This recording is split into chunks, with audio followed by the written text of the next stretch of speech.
एउटा यत्रो कामहरू गर्नुभयो, टिचिङ हस्पिटलमा एउटा लिडिङ अर्थोपेडिक सर्जन्सको रूपमा पनि काम गर्नुभयो, काम गरिराख्नु भएको छ अहिले पनि विभिन्न ठाउँमा। अब टिचिङमा काम गर्दाखेरि हजुरले त एउटा एक्जिक्युटिभ डिरेक्टरको रूपमा पनि त काम गर्नुभयो त्यहाँ 2014 देखि लिएर आई थिङ्क 18सम्म 4 इयर्सको। त्यो टाइममा हामीहरू त्यहाँ थियौँ। हामीहरू हुँदाखेरि बहुत त्यो टाइमको समयलाई यसो हेर्दाखेरि एकदम फाइनेन्सियली समथिङ वाज रङ भन्ने हामीले सुन्थ्यौँ के, गाई गुई हामीलाई त अब मलाई त त्यो एडमिनिस्ट्रेसनको बारेमा धेरै कुरो थाहा छैन, फाइनेन्सियल कुराहरूको पनि थाहा छैन। तर हजुरले चाहिँ त्यो टाइममा एज अ एक्जिक्युटिभ डिरेक्टर भएर आइसकेपछि कसरी त्यो मिटिगेट गर्नुभयो त्यो फाइनेन्सियल क्राइसिस अफ टिचिङ हस्पिटललाई? यो चाहिँ भेरी इन्ट्रेस्टिङ। वास्तव फ्रेङ्कली तपाईँ र म त्यहाँ डाइरेक्टर हुनुभन्दा पहिला जसरी तपाईँले के पनि थाहा छैन भन्नु, म पनि के पनि थाहा पाएको मान्छे टेक्निकली टोटली नितान्त म अर्थोपेडिक सर्जन मात्रै हो, एडमिनिस्ट्रेसन त जिरै हो, त्यही हुन्छ, केही पनि थाहा थिएन। तर अब समयले मलाई त्यहाँ पुर्याए। हजुर, म यसको डाइरेक्टर भएँ। जब म त्यो डाइरेक्टर भइसकेपछि अनि म आई वाज के अरे कुहिरोमा हराएको काग जस्तै भएको थियो मलाई। आई रिमेम्बर हजुर initial days almost for a month or two, you know, and every day something is wrong, केही प्रब्लम आइरहेको छ, दिनका दिन कुनै कुनै इस्यु छ। सबैभन्दा ठुलो समस्या त फाइनेन्सियल क्राइसिस, तलब नै छैन खुवाउनुलाई पर्याप्त हस्पिटलमा काम गर्ने मान्छेहरूले त तलब त दिनु पर्यो, राइट? त्यो अब मैले इमिडिएटली बुझ्नु पर्दाखेरि त्यहाँ के देखियो भने कोही पनि कर्मचारीहरूले 3 महिनापछि मात्रै तलब पाएछन्।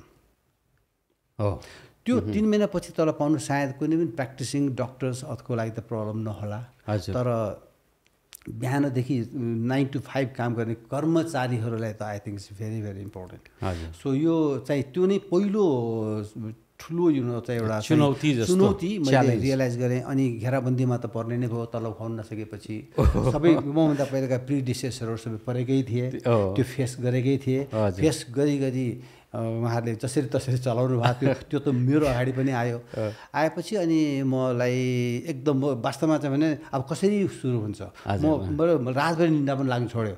म त किन यहाँ कसरी फसेँ कि म भने जस्तो, यो त म फसेँ बुझ्दै नबुझेर फसेँ जस्तो लाग्यो। अनि तर एउटा एट द सेम टाइम जब तपाईँले कुनै कुराको जिम्मेवारी लिनुहुन्छ भने I think you should try your best, you should be committed.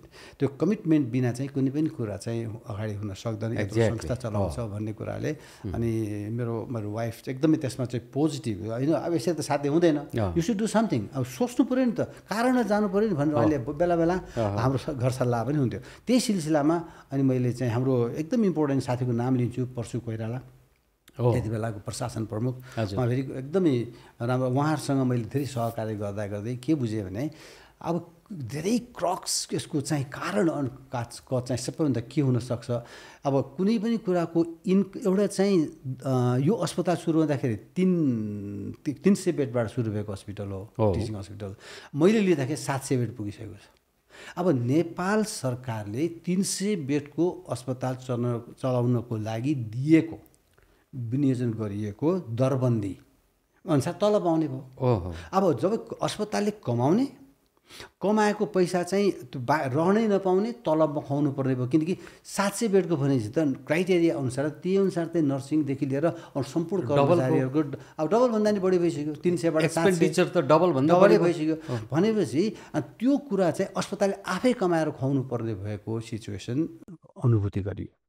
यसरी त हुँदैन। तलब खुवाउनुको लागि त डक्टर डाइरेक्टर त बनेको त होइन। अस्पताललाई राम्रोभन्दा राम्रो गर्ने, कसरी प्रगति गर्न सकिन्छ, राम्रो क्वालिटी सर्भिस कसरी दिन सकिन्छ, नभएको सर्भिसलाई कसरी थप्न सकिन्छ, यस्तै कुराहरूलाई साधारण सोचबाट बनिएको डाइरेक्टरलाई त तलब खुवाउनलाई घेराबन्दीमा परेपछि के गर्ने भने चाहिँ मैले सबभन्दा पहिला दरबन्दीतिर लाग्नुपर्छ। केही उपायहरू छन्, हामीले सर्भिस पनि बढ्नु पऱ्यो, आम्दानी पनि बढ्नु पऱ्यो, त मेन क्रक्स दरबन्दीलाई चाहिँ गर्नु पऱ्यो भनेर त्यसमा अनि एउटा सोच भनेर हामी अध्ययन गऱ्यौँ। आफै हामी अध्ययन गरिसकेपछि हामीलाई करिब यसको लागि चाहिँ 350वटा चाहिँ थप दरबन्दी चाहिन्छ भन्ने के अरे अन्दाज भयो। हामीले त्यो छ नि क्राइटेरिया अनुसार गऱ्यौँ। गरिसकेपछि अनि त्यसपछि दरबन्दी बढाउनु पऱ्यो भनेपछि हामीले गरे अध्ययन स्वतः अध्ययन हामीले 1.5 महिना 2 महिना लाएर गऱ्यौँ निकाल्यौँ। तर दरबन्दी त अब हामी टिचिङबाट चाहिँ इन्स्टिट्युट मेडिसिन TU हुँदै अनुदान आयोग शिक्षा मन्त्रालय हुँदै हुँदै अर्थ मन्त्रालय पुग्नुपर्ने आउँछ। यो दरबन्दी चाहिँ कुनै स्वास्थ्य मन्त्रालयले दिने शिक्षा मन्त्रालयले दिने पनि युनिभर्सिटीले दिने पनि होइन, त्यो पाएको दरबन्दीमा त्यो मार्फत हाम्रो खर्च हुने हो। अनि जब यो कुरा चाहिँ अल्टिमेट चाहिँ यो कुरा अगाडिबाट एक्सेप्ट गरिएर गर्नुपर्ने भनेको TU को कार्यकारिणीबाट हो। अनि मैले त्यति बेलाको VC हाम्रो सर हिरा महर्जन सर उहाँहरूलाई भेटेँ, रिक्वेस्ट गरेँ। उहाँले मलाई हाँस्नुभयो, एकदम माया गर्नुहुन्थ्यो। ठुलो एकदम राम्रो कुरा त डाक्टर साहब, तर नेपाल सरकारबाट दरबन्दी फुस्काउनु भनेको यो चान्चुने कुरा छैन। युनिभर्सिटीले कतिपय ठाउँमा हामीले हाम्रो प्रयासमा कति गर्दाखेरि आजका दिनसम्म सफल हुन सकेका छन्। कारण दरबन्दी भनेको दिएपछि उसको जीवन पुरान्त पनि परिवार समेतलाई पनि सपोर्ट हुने किसिमको जान्छ। त्यो चाहिँ सरकारले त्यत्रो बरु 10 करोड रुपियाँ लाभ भनेर फालिदिन सक्छ अहिले क्राइसिसलाई, तर दरबन्दी चाहिँ दिँदैन। बढा गाह्रो छ यो त, नेक्स्ट टु इम्पोसिबल तपाईँले सोच बनाउनु भयो भने। मैले भने ठिक छ, सरको सहयोग बिना त हुने कुरा छैन, तर सोच त हाम्रो हो, सरको सहयोग चाहियो। नहुनु त छँदैछ नि, प्रयास गरे चाहिँ हुँदैन भनेर प्रयास गरेर हुँदैन भने प्रयास नगर्नु त अर्थै भएन। नहोला बेग्लै कुरो, नहुनु बेग्लै छ, प्रयास गरेर हुन्छ कि सर? प्रयास गर्नै छोड्नु त फेलियर हो, त्यसै त मिल्दैन। त्यो लागि म सरलाई मेरो रिक्वेस्ट कि यो कुरालाई हुँदैन भनेर नछोडौँ सर, नहुनु छँदैछ, प्रयास गर्दा के जान्छ, त्योबाट धेरै हामीले बुझ्ने मौका पाउँछौँ, धेरै कुरा अनुभव हुन्छ। हरेक कुराको जब त्योभित्र हामी छिर्छौँ, त्यो छिरिसकेपछि यो खालि पाउनु मात्रै सबै कुरा होइन, नपाउँदा पनि कति कुरा सिकिन्छ। त्यसले गर्दाखेरि आई थिङ्क यो भेन्चरलाई सरले सपोर्ट गरिदिनुपर्छ। ल जिद्दी गर्नुभयो, गएर पनि एउटा कमिटी बनाइदिनुहोस् भने, अनि अध्ययन गर्न अफिसियली त युनिभर्सिटी कमिटी चाहियो, हामीले गरेको कामको त हुँदैन, तर त्यसै आधार त्यही नै हो। जति हामीले बनाएको थियो त्योभन्दा बरु 2-4 सङ्ख्या बढ्यो नै 350 भन्दा, अनि त्यो त्यहाँबाट पास गरेर भएपछि अनि त्यसपछि धेरै टाइम लाग्यो, धेरै नै लफडा गर्नु पर्यो, धेरै प्रयास गर्नु पर्यो शिक्षा मन्त्रालय र अर्थ मन्त्रालयमा। अल्टिमेटली चाहिँ जसरी तसरी हामीले अनेक लजिक दिएर 50औं चोटि प्रयास गरेर भेटघाट गरेर यसबाट हामीले 121 350 मागेकोमा 121 दरबन्दी हामीले स्वीकृति गर्यौँ। अनि त्यो भनेको अस्पताल सुरु भएको 35 वर्षपछि थपिएको दरबन्दी हो। म जाँदाखेरि टिचिङ हस्पिटल 35 वर्ष पुरानो भइसकेको थियो।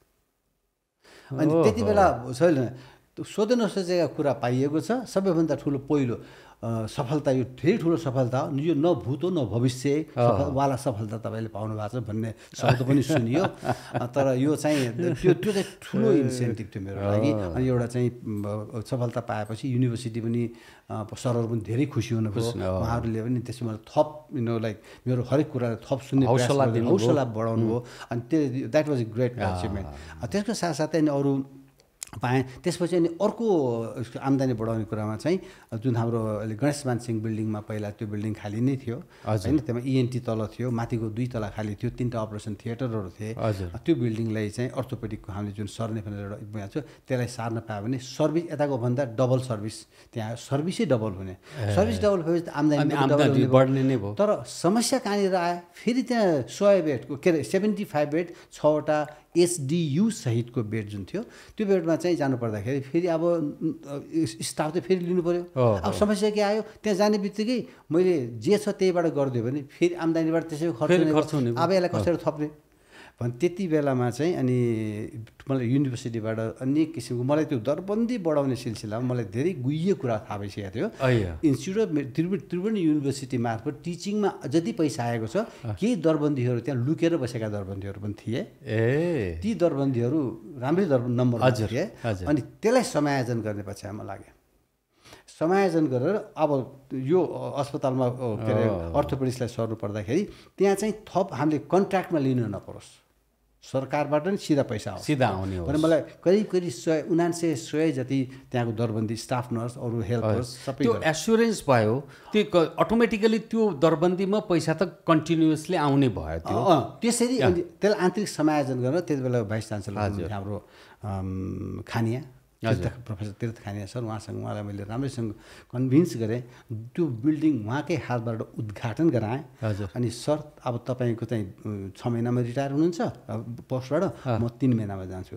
हामी दुईजना यहाँ हुँदाहुँदै यो दरबन्दीको यो काम भएन, त्यो बिल्डिङमा चाहिँ हामीले सर्न सकेनौँ भने हामी कार्यकालपछि यो प्रयास त सायद त्यो लेभलमा पनि रहँदैन, हाम्रो लेभलमा पनि रहँदैन। अनि त्यो चाहिँ त्यत्रो उद्घाटन भएको भवनमा चाहिँ सरको नामको नेम प्लेट रहेको भवनमा चाहिँ भवनमा मुसा दौड्ने, त्यहाँ चाहिँ अब जाली लाग्ने कुराको त्यो त सरले नि हेर्न चाहनुहुन्न होला। होइन सर भनेर हाँस्नु नै भयो, एकदम ठिक कुरा भयो, ल कसरी प्रयास गर्नुपर्छ यसरी अर्को तरिकाबाट त्यसरी गए। त्यो दोस्रो पाटो थियो। अनि हाम्रो त्यहाँ जाने बित्तिकै चाहिँ के भयो भने जुन हामीले जुन सर्भिस थियो, ब्याकलग थियो अर्थोपेडिक्सको, 3टा मोड्युलर अपरेसन थिएटर हुने र 75 बेड्स हुने बित्तिकै टर्नओभर डबल त्यो हामी डबलभन्दा बढी पेसेन्टले सर्भिस पाए, आम्दानी पनि स्वाभाविक भयो।